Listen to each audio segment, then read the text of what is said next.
After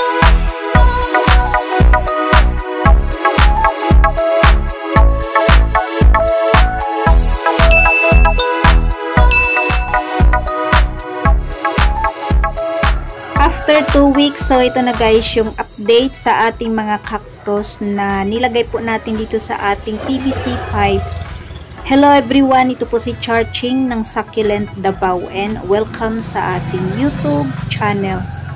And for today's video, so ito guys, at mag-update po ako ng ating mga cactus na tinanim po natin dito sa ating PVC pipe. So before po ay ang nakatanim po dito yung ating mga variegated oregano. So dahil hindi na sila maganda tingnan, so ito at naghanap tayo ng paraan para gumanda po yung ating mga dito, yung tanawin dito sa ating front yard. So ito at gandang-ganda po yung ating mga cactus. Maliliit na cactus to guys. So sila yung mga propagation na cactus. So dito naman po sa kabilang side ay ayan guys yung ginawa ko kahapon.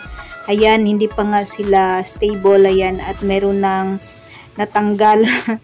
So meron sigurong na dito natusok, naggumalaw. Ayan, at natanggal yung ating cactus. So yan sila guys, yung ginawa ko kahapon.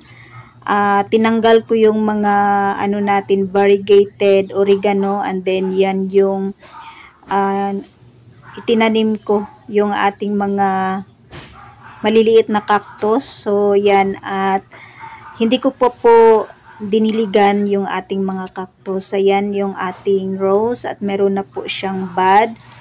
So yan sila guys, and then yung ating mga variegated LB na ayan, na-treat po natin ng yung bubbles ng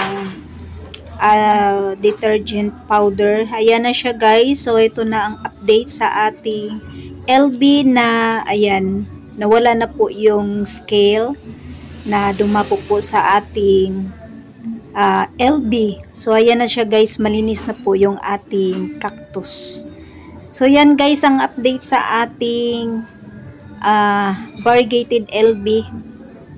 And then kahapon ay diniligan ko po ulit yung ating variegated LB. So yan na siya guys.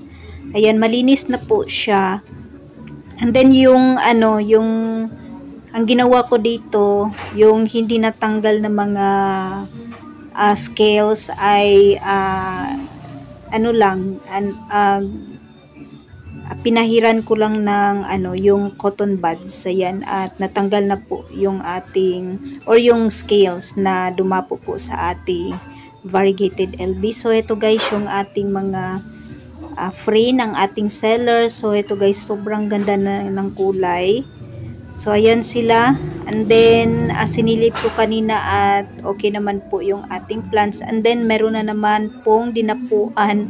So ganito lang po yung ginagawa ko guys pag merong scale. So yan, at nilalagyan ko lang po ng bubbles. And then yung ating sedum pala to siya guys, sedum adolphii ay ayan, nilagyan ko rin po ng bubbles.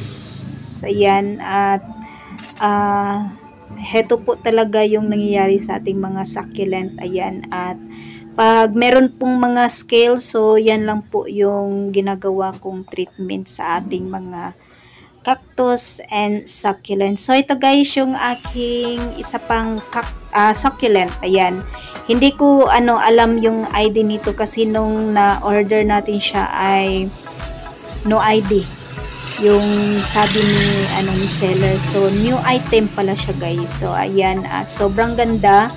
And then heto guys yung kanyang flower, sobrang ganda ng kanyang flower. Ayan siya, heto, at ayan, red na red yung kanyang flower. So before ay akala ko siya yung parang maliliit na dahon, pero na pala siya guys, flower ng ating new item. Ayan, sobrang ganda, para siyang lady finger Pero new item siya guys, wala po siyang ID, kaya ayan, new item yung binigay sa atin ng ating seller. So yan guys, ang update sa ating mga halaman dito sa ating munting garden.